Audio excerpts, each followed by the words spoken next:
Hola amigos, ¿cómo están? Yo soy Claudia y esto es Conversando con Banchik. Y en esta noche muy especial invité a mi productor Fernando Seca porque me va a estar asistiendo en una gran entrevista. Hola Fer, ¿cómo estás? Hola Claudia, ¿cómo estás? Muy buenas noches a todos los youtubers que siguen este canal Conversando con Banchik. Hoy en una velada especial vamos a tener la presencia de una doctora en historia que te va a contar la verdadera historia, la que nunca te contaron. Y para ello, bueno, los invito a que continúen aquí porque será una de tantas entrevistas que vamos a hacerle a esta señora. Ella es ecuatoriana, pero desde hace varios años radica en España. Se llama Ruth Amarilis Rodríguez Sotomayor. Es bibliotecaria, investigadora de la verdadera historia de la humanidad. ¿Nos acompañan? Esto es Conversando con Banchik.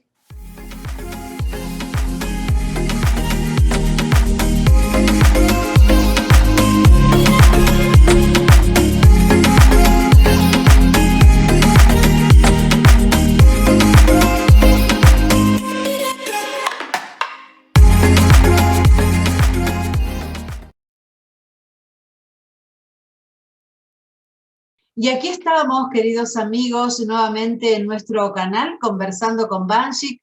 Hoy tengo el placer de presentarles a mi productor, que es también mi esposo, Fernando Seca. Hola, Fer, ¿cómo estás? Hola Claudia, muy buenas tardes, noches a todos los televidentes o los youtubers que siguen a Claudia Banchik. Muy contento en esta ocasión porque tenemos como invitado a alguien muy especial que seguíamos desde hace mucho tiempo. Así es, sí, de nuestros programas de radio, desde el Punto de No Retorno en radio, aquí en Capilla del Monte, Córdoba, Argentina, siempre recordábamos las investigaciones de esta gran investigadora, un espíritu inquieto, desde Ecuador, su tierra natal, y ahora, desde hace unos años ya radicada en Madrid, España. Para nosotros es un honor realmente, una alegría y un privilegio contar en nuestro canal con la presencia de la señora Ruth Amarilis Rodríguez Sotomayor. Muy buenas noches y bienvenida, Ruth, a nuestro canal. Buenas noches, es un gran privilegio para mí estar en vuestro canal y que en Argentina conozcan mi trabajo, mi trayectoria, porque tengo muchos amigos que me han escrito, personas de ahí importantísimas que son profesionales, profesores de ahí de ciertas universidades de Argentina, de Buenos Aires. Y entonces esto es muy interesante porque así ellos pueden estar, verme a mí y escuchar pues todo lo que les voy a contar acerca de mis trabajos y mi trayectoria. Buenas noches, maestra. Es un gusto para nosotros compartir con los que nos siguen, los que siguen a Claudia Banchik, todo su conocimiento. Así que de la mano de Claudia Banchik y de su relato, nos vamos a introducir a la otra historia, aquella que nos vedaron durante tantos años y que usted tuvo todo el trabajo por delante, que lo va a exponer justamente ahora. Así que muchas gracias. Somos todo oídos de la mano de Claudia Banchik. Bueno, quisiéramos, Ruth, que empezáramos este recorrido, esta conversación tan interesante que va a ser seguramente escucharla a usted. Cuéntenos cómo fue que empezó esta historia, cuando era muy jovencita seguramente, cómo empieza este recorrido, este enamoramiento que usted tiene por la historia de la humanidad, por leer, por investigar, por repreguntarse las cosas. ¿Cuándo empieza todo? Empieza cuando me conceden una beca a mí en el año 1973 para venir a España, ¿sabes? Entonces yo pues primeramente llegué al Ecuador, estaba graduada de bibliotecaria en la Universidad de Guayaquil y estaba trabajando, organizando bibliotecas y eso. Y entonces, aparte de eso, pues yo tenía un hobby que era la música, porque yo soy contralto.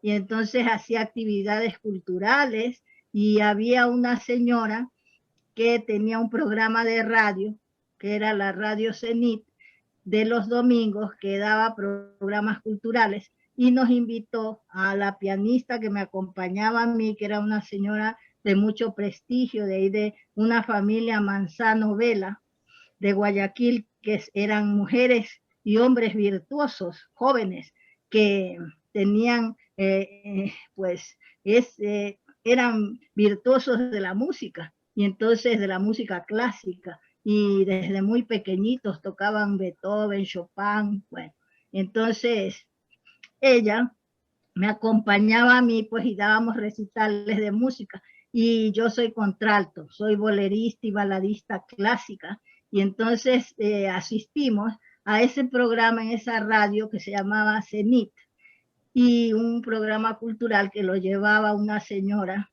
de la burguesía de ahí de Guayaquil, la señora Judith Suárez de Tompkins. Entonces a ella le gustaba mucho lo que yo cantaba, que tengo una buena voz, una voz potente, agradable y grave. Entonces, ella siempre desde que me conoció dijo, Ruth, tú no te vas a quedar aquí, tienes que irte al extranjero. Y entonces me avisó que había un concurso de becas para venir a España.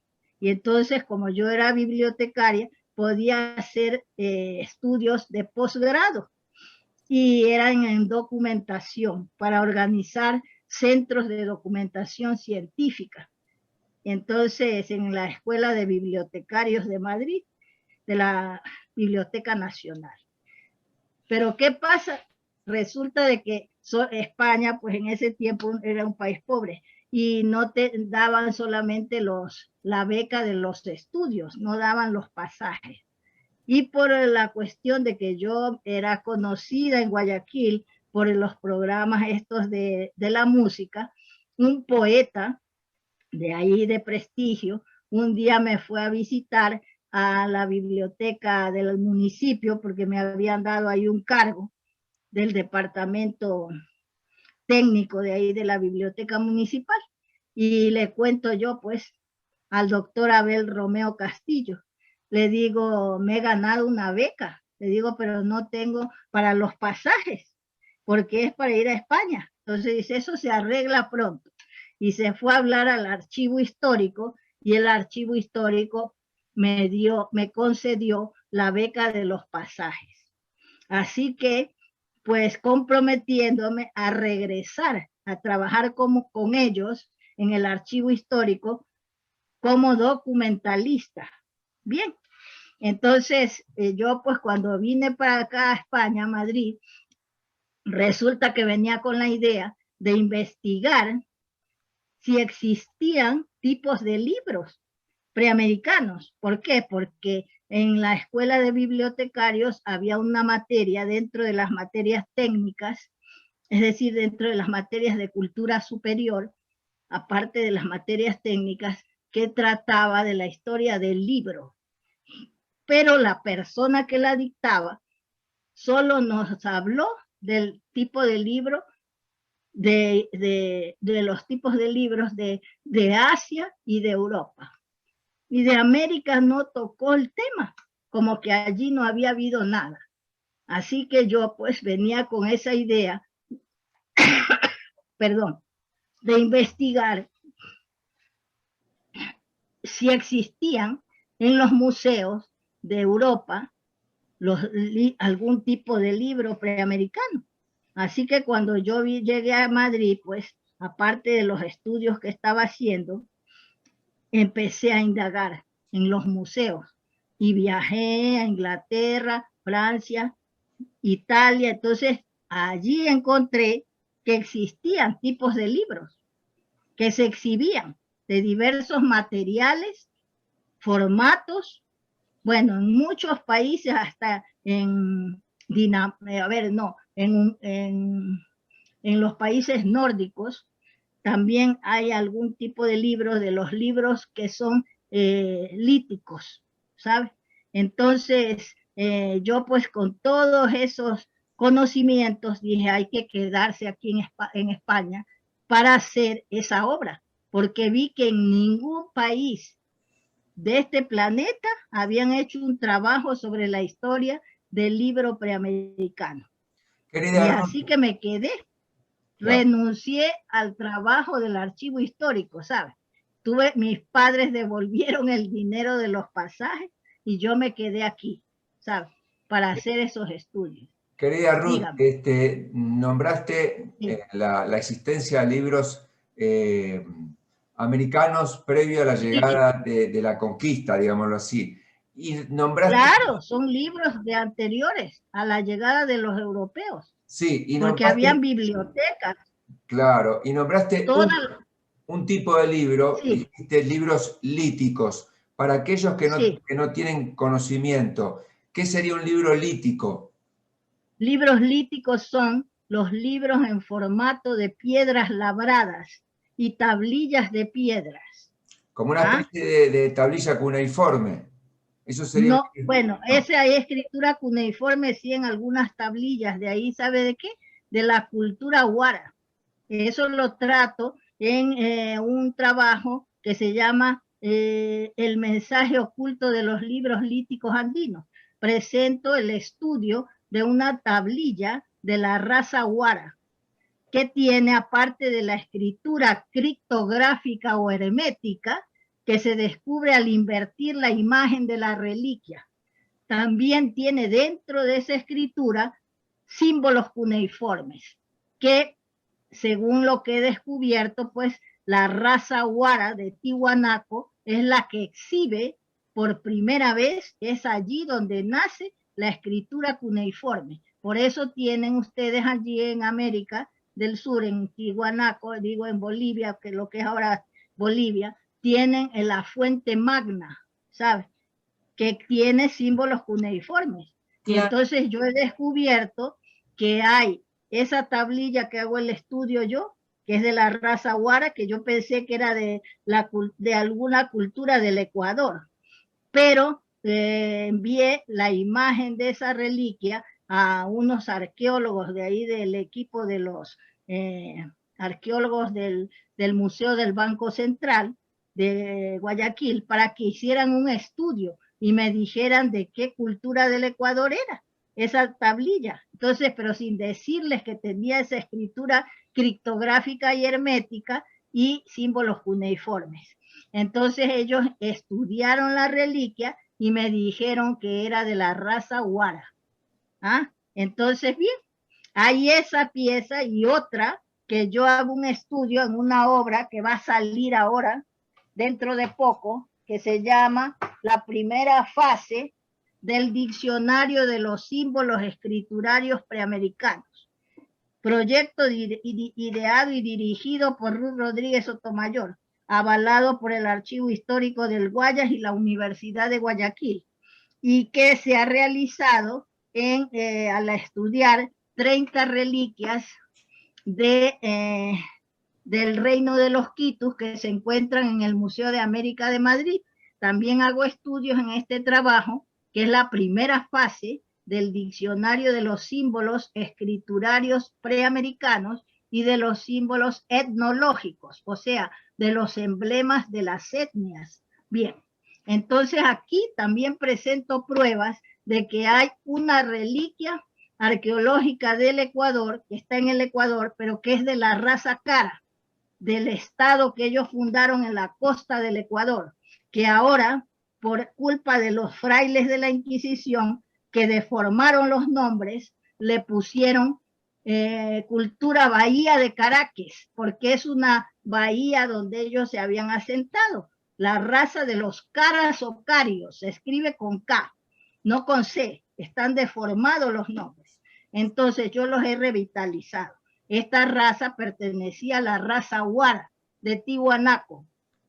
Entonces, cuando se pasa lo de la caída de la luna Kenos, que produce tsunamis en todo el mundo y que se registran como el diluvio, después de toda esa catástrofe y que caen lluvia de rocas candentes y fuego, y las culturas andinas emplean toda su tecnología para condicionar las galerías o cuevas, es decir, las cuevas que había, y construyen un mundo subterráneo de galerías y se ocultan ahí, porque si no, iban a morir.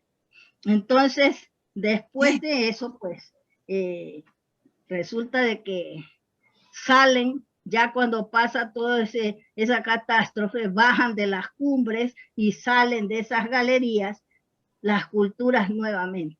Y ahí la raza Guara repuebla toda Preamérica.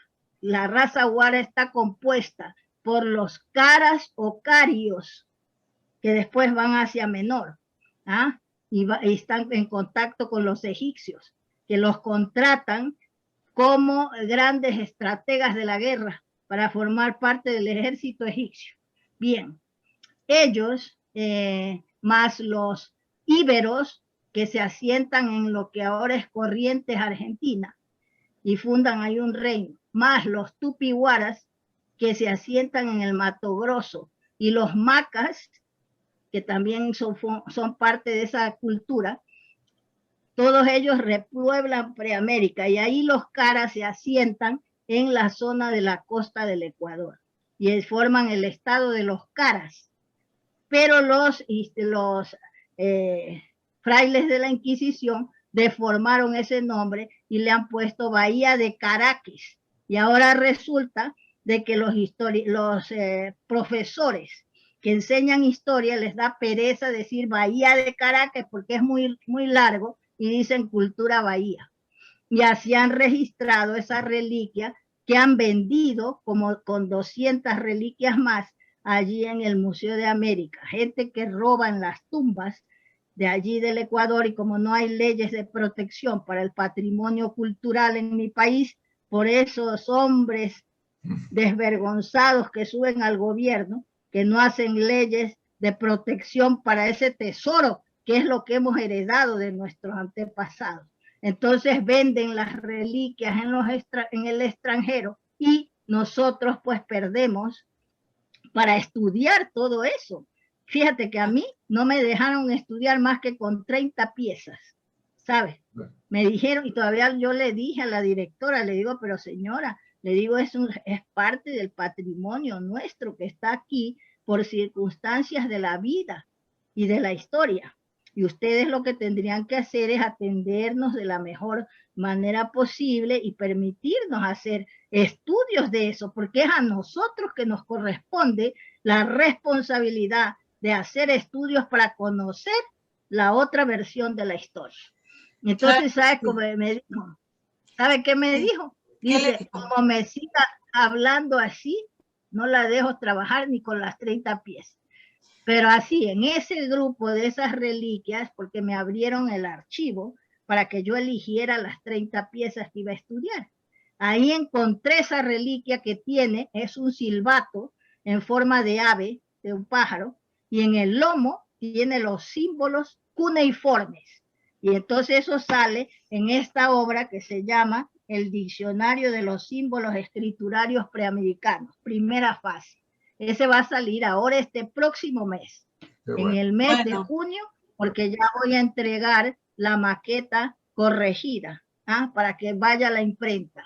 Así que diccionario de los símbolos escriturarios preamericanos y de los símbolos etnológicos. Ahora estudiados mismo, dentro de un mes, Ruth, va a salir esto. Sí, dentro de un mes, sí, porque he revisado ya la maqueta y tienen nada más que corregirla. Yo me tengo que ir a sentar con la persona ahí para que corrija en el momento, porque si no, si les dejo, me lo mandan después de un mes. Si yo me siento ahí a corregir con él, para que vaya corrigiendo todo y enseguida lo mande a la imprenta y lo saque. Entonces, bueno, cada vez que usted da una entrevista, y tenemos el honor de escucharla ahora, es tanta información, en cada respuesta, sí, cada pregunta es muchísima información, pero de todo el contenido que acaba de mencionar, me quedo solo con una partecita, pero que me interesa personalmente. Usted mencionó la presencia de estas razas nativas en Preamérica, que luego van a poblar el mundo. La he escuchado decir en otras oportunidades que son los sobrevivientes atlantes, y yo tengo entendido que usted ha conocido al señor Juan Morix, este húngaro Claro. nacionalizado argentino, que tenía y sostenía también esto, ¿no? El origen americano de las razas. De los pueblos europeos, claro. Él tenía una obra, un ensayo, que por eso el doctor Gerardo Peña Mateos, que era su abogado, me dijo a mí un día, dice, yo me quedo sorprendido, dice, ¿por qué él no escribió obras así como usted hace? Dice, solamente escribió ese ensayo, pero él escribió lo esencial para demostrar que de ahí, de la zona del Ecuador, de la zona andina, hicieron migraciones los constructores de ese mundo subterráneo, que en Hungría les llamaban taltos y velas, y fueron los que originaron los pueblos sumerios, etruscos, irlandeses, mayares, húngaros y vascos. ¿Sabe? Que los vascos aquí son muy orgullosos, ¿eh? Sí. No quieren creer que ellos creen que son el origen de la humanidad. Es como ahora los húngaros que también se han revelado a lo que ha dicho el señor Morix, y es por la iglesia, que ellos piensan que dice que como las lenguas de ellos están relacionadas con el sumerio, son el origen de la humanidad. Y se creen muchísimo, ¿sabes? Pero yo he encontrado en la lengua runasimi hay palabras del vasco. O sea, que el vasco se deriva del runasimi. Es incorrecto hablar de quechua, ¿no? Hay que hablar de runasimi. Runasimi. Explíquenos un poco esto. Sí, quiere decir lengua de la humanidad, runasimi. Resulta que había un fraile, Domingo de Santo Tomás, que fue al Perú y un día andando por la calle se encontró a un grupo de nativos que estaban trabajando con unos hilos, con unas cuerdas, y entonces se acercó y como ni los nativos sabían el castellano, ni él entendía lo que ellos hablaban, les preguntó, ¿cómo se llama la lengua que ustedes hablan? Entonces ellos pensaron que les estaba preguntando que si estaba, qué significaba, cómo se llamaba el trabajo que estaban haciendo. Y le dijeron quechua, quechua. Y eso está en el diccionario de la Academia Mayor de la Lengua Runasimi del Perú, del Cosco. Y dice que significa trabajo con hilos, ¿sabes? Y él creyó que era el nombre de la lengua. Entonces le impuso ya ese nombre. ¿Quichua o quechua? Sí. Ruth, otra pregunta. Cuando comenzó el relato y explicó este mundo prediluviano y el origen de diferentes pueblos en el hemisferio norte, digamos en la parte oriental, comentó al pasar de la caída de una luna. Para usted, ¿esta luna o este astro fue la originaria del diluvio o fue por un proceso de desglaciación? ¿O fue simultáneo? Fue según venía cayendo, según dice el señor Juan Morix, y también según la tesis de un astrónomo austríaco que se llamaba Orbiger. Hay la obra de él. Y entonces allí él dice que venía cayendo y se venía produciendo eso de los tsunamis en todo el mundo, que se registraron como el diluvio y lluvia de rocas candentes y de fuego, ¿sabes? Pero eso fue ya después de cuando se había desarrollado, porque por ejemplo, para mí los elementos culturales, como los vestigios rupestres, que son pinturas rupestres, petroglifos, que hay por miles en cada país nuestro, de nuestro continente. ¿Sabes? Hay miles, no que nunca nadie ha ido a hacer un rodaje de un documental. El que fue primero, que era el sabio Florentino Ameghino, que dijo que Preamérica era un continente antediluviano y demostró con pruebas, con fósiles y todo esto, ¿no? Y con las pinturas rupestres y estos vestigios. Y entonces yo considero que eso marca la época en que fue creado el proyecto humano, un tiempo después, porque el proyecto humano que somos todos, porque no somos producto terminado con solo nacer, perdón, hay que reconocer que no somos perfectos y que tenemos defectos que no se pueden corregir en una sola vida, porque nacemos en una familia que a lo mejor no nos apoya, no nos dan oportunidades para desarrollar nuestro intelecto, entonces, y nuestra parte espiritual. Entonces, claro, la evolución no se produce en un corto tiempo, ¿sabes? Y entonces, por eso digo yo que somos un proyecto. Entonces, esos vestigios rupestres son unos milenios o millones de años después de la creación del proyecto humano. Y se supone que eran hechos por las mujeres, que eran las que se quedaban y registraban, ahí se ve las primeras manifestaciones de la escritura, una primera manifestación de la escritura y del registro el registro de la información. Luego pasan millones, porque necesitamos millones de años para evolucionar, porque todos, por ejemplo, ahora en nuestra época mismo, hay unas personas que solo comen, duermen, hacen actividades primarias. Comen, duermen, se aparean como los animalitos, tienen hijos y buscan un refugio y nada más. Hay unos porque no les dan oportunidades, otros porque no quieren evolucionar, están contentos así. ¿Ah? Y hay otros más avanzados y otros más adelantados, pero todos estamos aprendiendo. Y entonces en ese tiempo tiene que haber sido igual.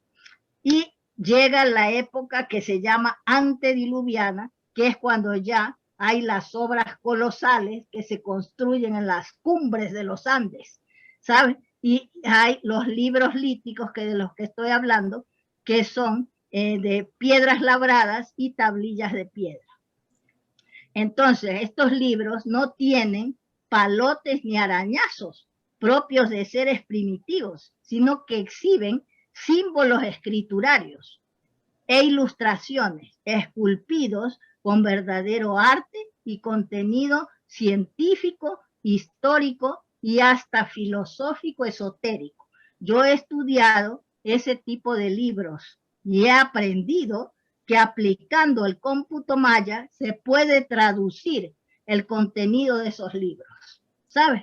Y eso va a salir ahora y consta en mi historia de las bibliotecas preamericanas, que consta de 5 tomos. Y los tipos de libros he descubierto que estos elementos culturales, como tipos de libros, sistemas de escritura, inventos y obras colosales, marcan una cronología que comienza en la era antediluviana. Y esta cronología es exacta, demuestra que no necesitamos de los métodos creados por los científicos materialistas europeos y norteamericanos, como el carbono 14, la dendrocronología, porque aparte de no ser del todo exactos, sus autores, sus creadores, no han querido contradecir nunca lo impuesto por los frailes de la Inquisición, que dijeron que Preamérica era un continente nuevo y poblado de salvajes, y hordas sanguinarias y antropófagos. Entonces, estos científicos lo que han hecho es adaptar las fechas que arrojan sus métodos a esa falsa cronología creada por la Inquisición. En cambio, los elementos culturales que yo he descubierto, que son los tipos de libros de diversos formatos y materiales, van marcando las eras. Exactamente, por ejemplo, los libros líticos marcan la era antediluviana. Luego viene la era de plata, que está representada por los libros de formato textil, que se llaman tancas, que en el Perú, como no investigan los historiadores peruanos, les llaman mantos de Paracas y Nazca. ¿Por qué? Porque los encontraron camuflados, cubriendo las momias de los sabios, formando como sudarios, claro, como tipo de sudarios. Entonces ellos lo que les han llamado es mantos, los mantos de Paracas. Pero había una sabia peruana que se llamaba la doctora Victoria de la Jara, que estudió 400 símbolos, descubrió, se extrajo de las reliquias arqueológicas y dijo que había un sistema de escritura. Y en esos mantos de Paracas, Nazca y cultura Chan Chan son libros. Y entonces ella describe que están relacionados con el calendario lunar. Pero ella no sabe cómo se llama esa escritura, ni cómo se llaman esos libros. Entonces yo descubro eso, que se llaman tancas y que son de las mujeres del linaje lunar, ¿sabes? Porque allí tienen la escritura Uri, que es geométrica matemática, que está relacionada con la astronomía y la filosofía religiosa preamericana de la comunidad cósmica, de la cual ellas eran líderes y pilares de la organización comunal. Bien, entonces luego hay otros libros que son las quelcas, que son hechas de hojas de plátano preparadas, cocidos en el lomo, como los libros de ahora, y de los cuales dio testimonio Humboldt cuando vio al último rey de Licán, que es de la etnia de los Can, que son un linaje maya, porque los mayas son de la Atlántida, según lo que yo he estudiado en los Vedas, ahí está registrada gran parte de nuestra historia y se habla de las naciones preamericanas. Entonces están los mayas que no son de México. Eso hay que puntualizar, porque los mexicanos no quieren decir ahora nada sobre el origen de los mayas, porque en el Popol Vuh dice que no se sabe, que llegaron por el oriente, dice. ¿Ah? Entonces no saben el origen. Ellos llegan por el oriente. Los mayas vienen desde la Atlántida, ¿no? Desde la Atlántida. Ellos, cuando se hunde la isla, se instalan no en México, se instalan en el reino de los Quitus, en lo que ahora es el Ecuador. Entonces allí se descubre eso, porque yo descubro que un trabajo que hace Juan de Velasco, que era un fraile ecuatoriano, que copia un trabajo de otro fraile que se llamaba Marcos Niza, que había llegado desde México con Benalcázar buscando el dorado, se quedan ahí en la zona de lo que ahora es el Ecuador, y este Marcos Niza recoge todos los nombres de los 50 o 45 estados que existían formando el reino de los Quitus y de las dinastías que los integraban. Pero la obra de Marcos Niza desaparece. Y Juan de Velasco tiene, ese es el mérito de él, que recoge eso, aunque no revitaliza los nombres, sino que los registra en la primera parte de su historia del reino de los Quitus. Y entonces él no revitaliza los nombres, los pone con errores, de los errores con que recogían los frailes, los nombres y las lenguas, porque ellos no estudiaron los sistemas de escritura, que son los soportes de las lenguas, mediante los cuales se materializan nuestras ideas, porque si no se evaporarían las ideas brillantes. Y todas nuestras culturas, nuestros antepasados, sean nómadas o sedentarios, tenían sus sistemas de escritura y sus registros históricos, científicos y artísticos y técnicos de los oficios que ellos tenían. Bien, entonces eso se puede demostrar. Pero los frailes no estudiaron, entonces cuando registraban los nombres y las lenguas, lo que hacían era de oídas, que recogían los nombres. Si no entendían una palabra o no entendían un nombre, le interpolaban una letra del castellano y por eso han deformado los nombres. Y generalmente ustedes pueden ver que los nativos escriben la lengua, pero no con los sistemas de escritura. Y muchos de los nativos deberían enseñar la lengua runasimi, pero no pueden porque como no se han olvidado por culpa de los frailes de la escritura, no pueden escribirlo, solamente lo pueden hablar. Sí. Quiero preguntarle en tanta información, cosas que me voy acordando de lo que ya habíamos hablado por privado y demás, y de lo que le he escuchado en otras entrevistas. Háblenos un poco, porque esto es una conferencia, no más que una entrevista, y estamos muy gustosos de escucharla. Háblenos de los shiris y de los rishis, esto que sucede con los términos, que tiene todo un trasfondo. Claro, resulta que eso está dentro de los sistemas de escritura, que es la lengua y la escritura criptográfica o hermética, que se descubre al invertir la imagen de la reliquia o la reliquia misma y la palabra que pertenece a esa lengua. Por ejemplo, Shiris son el título que recibían los reyes de Quito, del reino de los Quitus. Al invertir el nombre, se lee Shiris, el nombre de los reyes de Quito, y al invertir el nombre se lee Rishis, ¿sabes? Y entonces son los sabios de la India que tenían poderes místicos, ¿sabes? Luego también el nombre de hay dos ríos que bañan el Alto y el Bajo Palenque, que eso también demuestra la presencia de los Nachan, a los que los españoles, especialmente los catalanes, les pusieron ese nombre de palenques, y que son los grandes escultores mayas, ¿sabes? Los que les llaman palenques. Ellos fundan las dos palenques, que es como en Tiwanaku, el Alto y el Bajo Perú. Ahí en el Ecuador tenemos el Alto Palenque y el Bajo Palenque. Pero ¿qué pasa? Nunca nadie ha estudiado eso. Y Palenque significa ciudad fortificada. A esas dos ciudades, se llaman el Alto y el Bajo Palenque, están bañadas por dos ríos, que yo hice un video, un documental, un pequeño documental que después no he podido continuar grabando por esto de la pandemia.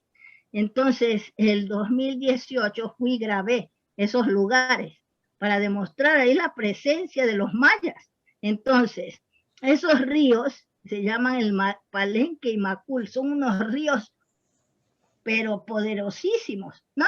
Macul es una palabra de esa lengua y escritura criptográfica o hermética. Al invertirla, se lee Macul, que significa el morueco, la constelación de Aries en el zodíaco de Babilonia, porque los mayas son los fundadores de Babilonia. Esa es una prueba.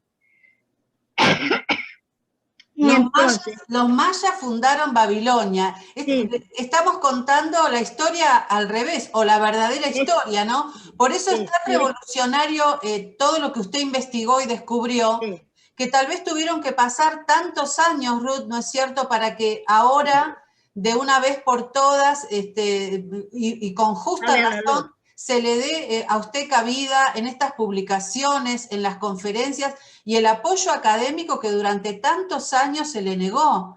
Pero realmente reescribir la historia, yo creo que a la academia más ortodoxa no le debe agradar para nada, ¿no? No, pues, no, claro, porque viene a echar abajo todo lo impuesto. No es que la historia que se ha impuesto a la fuerza, que la impusieron los inquisidores, es una historia infamante, que difama a los nativos, diciendo que eran salvajes, brutos, hordas sanguinarias, antropófagos, que no hacían viajes de navegación de altura.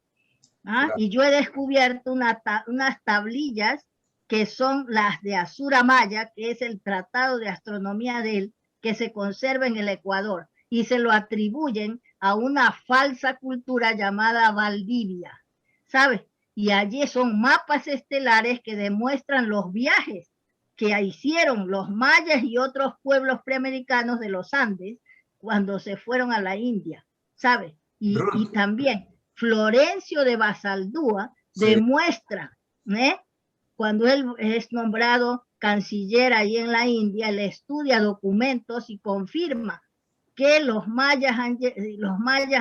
pueblos preamericanos han llegado al Indostán. Él no dice los mayas, han dicho que los preamericanos han llegado al Indostán, hay registros ahí, el 25 de diciembre, que se conmemoraba con el nombre de Nauviadana, que de ahí se deriva la palabra Navidad, porque coincide con el solsticio de invierno cuando ellos han llegado. Y dice Florencio de Basaldúa que iban guiados por Manu Nausha, ¿sabes?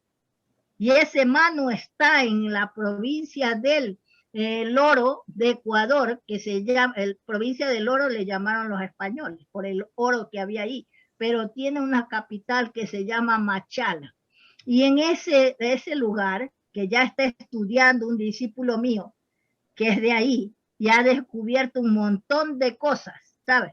Entonces yo descubrí que estaban ahí los mayahuishcas, ¿sabes? Y entonces y hay un lugar que se llama Amán, ahí, en esa zona. Eso está en mi obra que se llama Descubrimiento del origen de los mayas, nuevo resurgimiento de la historia del reino de los quitus, estudio y análisis de la obra del clérigo Juan de Velasco, 1789, y revitalización y revalorización de los topónimos y antropónimos antiguos. Entonces, en esa obra, Juan de Velasco cita a los mayas ingenuamente, porque en el tiempo en que él hizo esa obra, nadie hablaba de los mayas. Las ruinas mayas se descubrieron a fines del siglo XVIII y comienzos del XIX en la zona del norte y centro de Preamérica, claro, de América, ¿no? Entonces, dígame. Sí, retomando tu concepto revolucionario de lo que acabas de comentar, de que los mayas dieron origen a Babilonia. Sí, dieron. Eso está citado, ¿saben? Por el historiador Caldeo Veroso. Sí. Y hay un testigo, es decir, el que difundió todas esas cosas también fue un sabio mexicano que se llamaba Ignacio Magaloni Duarte, que casi lo han olvidado en México, ¿sabes? Pero claro, él demostró eso porque descubrió las pruebas en este historiador caldeo del siglo II.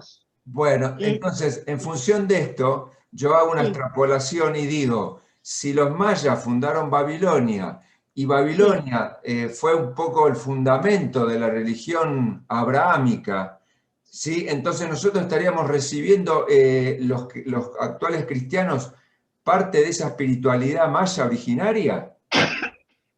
No creas, porque resulta que los hebreos eran un pueblo que salió de la India. Mira, los libros de la India son más antiguos que la Biblia y los libros de los hebreos. Los libros de los hebreos tienen solo 2000 años. Los libros de la India tienen más de 9000 años y se basan en las enseñanzas preamericanas. Por eso coincide la enseñanza de la creación que se revela en el Popol Vuh y en el Srimad Bhagavatam, que es el más grande de los Vedas. Ahí dice que, por ejemplo, dice, Vishnu, antes de crear, está descansando en las aguas primordiales, recostado sobre la serpiente Ananta y Sesa. ¿De dónde sacaron eso? Del Popol Vuh, que dice, Tepeu, rey del universo, antes de crear, descansa en las aguas primordiales, recostado sobre Ucumat, la serpiente emplumada. ¿Sabes? Sí, sí. Bueno, y así coinciden con muchas cosas, también con la división del universo en 4 regiones, todo eso, aprenden de los preamericanos, ¿sabes? Y allí consta en el Ramayana, Valmiki reconoce que los mayas eran grandes navegantes que surcaban los océanos del oeste a los del este en edades remotísimas y arribaron a la India, donde instruyeron a los brahmanes en la cosmogonía, las ciencias, las artes, las lenguas. Claro. Veroso el Caldeo dice que de allí, surcando el Golfo Pérsico, pasaron a Mesopotamia y fundaron Babilonia. La lengua culta que aprenden los hebreos allí cuando el rey de Babilonia, Nebuchadnezzar, que es como se tiene que traducir, no Nabucodonosor, Nebuchadnezzar, que son raíces de las lenguas preamericanas. Él asalta a Israel cuando ya habían hecho el templo y se lleva los tesoros del templo, ordena a los del ejército que tomen prisioneros, cautivos a los jóvenes de las tribus de Israel.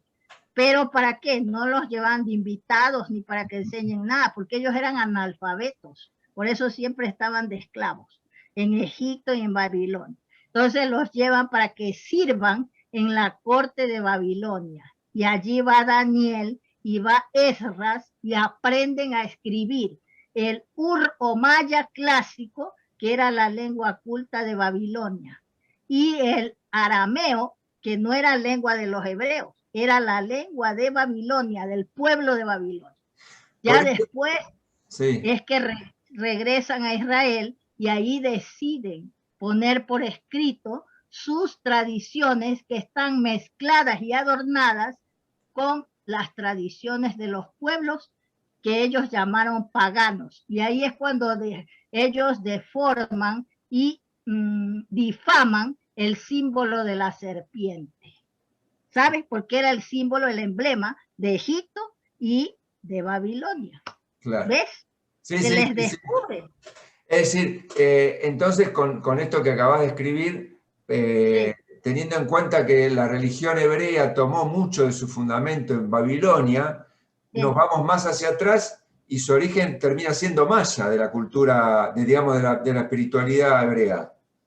Sí, porque resulta que este señor que se llamaba el profesor Ignacio Magaloni Duarte, en su obra que dice mayas, aztecas, incas, maestros del hombre, los educadores del mundo, allí él explica que muchos pueblos de Europa, Asia, todo, tienen nombres de la lengua maya. Bueno, él recoge todas esas cosas.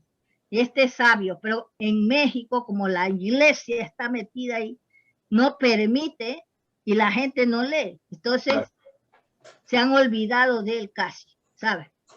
Porque hay envidia de todo eso cuando... Sí. Dos temas que son también apasionantes y que te he escuchado en otras conferencias y entrevistas. Háblanos un poco de la simbología de la serpiente en Preamérica y en todo el mundo después, y el tema de los cráneos alargados, que es un tema también recurrente, ¿no? En estas culturas. Claro, sí. La serpiente, según las culturas preamericanas, representa el sonido trascendental, ¿sabes? Y en la India se confirma también eso. Y ahí en la India se representa la serpiente, que es la serpiente Ananta o Cesa, que significa que es la energía externa del creador, la energía material que resplandece y tiene una magia, que es lo que los mayas dicen la maya, ¿ves? Que nos atrapa a todos los que caemos en este mundo material con todas las atracciones de este mundo, que son temporales y que no son eternas, y que nosotros sufrimos por hacerlas eternas, y nos quedamos atrapados con las atracciones del mundo material, como por ejemplo el sexo. El sexo es uno de los mayores placeres, y la gente que se deja atrapar por esa cadena no puede evolucionar ni mental ni psíquicamente y se queda aquí. Son los verdaderos hijos de la tierra, porque se quedan en esta tercera dimensión y no hacen méritos para pasar a la cuarta y quinta, ¿sabes? Porque este mundo es como una cárcel en que está el mal y el bien, y esto hay gente que trabaja con el mal y otra con el bien, ¿sabes? Y hay el frío, el calor, son dos opuestos, y entonces no podemos cambiar eso.